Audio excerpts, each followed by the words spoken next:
Ek groet jou in die naam van die Here Jesus. Vandag wil ek in hierdie reeks oor Simon en die onwelkome vrou in sy huis met jou graag praat oor die vraag: hoeveel skuld ek God? Kom ons lees dit eers in Lukas 7 vers 41 en 42 wat Jesus vir Simon gesê het. Hierdie verhaal wat hy hom vertel het. Hy sê 2 mense was in die skuld by 'n geldskieter. Die een het R500 geskuld en die ander 50.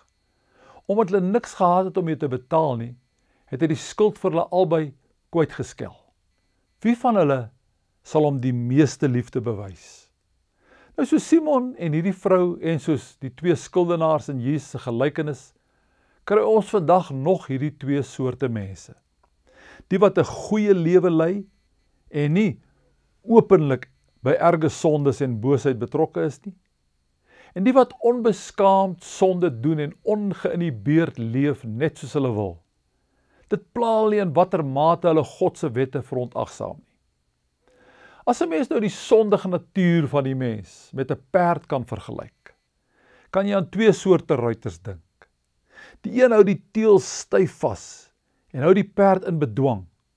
Die ander een gooi die teels op die perd se nek en die perd hardloop net waar hy wil. Feit is, al 2 het met 'n sondige natuur te maak. Die een oefen net meer beheer daaroor uit as die ander. Dieselfde gebeur in die beeld wat Jesus gebruik. Al 2 hierdie mense is skuldenaars. Albei staan in dieselfde verhouding met die geldskieter, alhoewel die bedrag van hulle skuld verskil. Romeine 3 vers 23 sê immers: almal het gesondig en het nie deel aan die heerlikheid van God nie. Onthou, ten spyte van die verskil tussen hierdie 2 mense, is daar ook 'n fundamentele ooreenkoms tussen hulle. Al is jy 'n gerespekteerde mens wat nog nooit 'n landswet verbreek het nie en skaars van enige onwelvoeglikheid en onfatsoenlikheid beskuldig kan word, en al is die ander persoon 'n dronkaard en 'n wellusteling, voor God staan ons albei as skuldenaars. Dis net die grootte van ons skuld wat verskil. Sal ons in ootmoed oor dit voor God erken.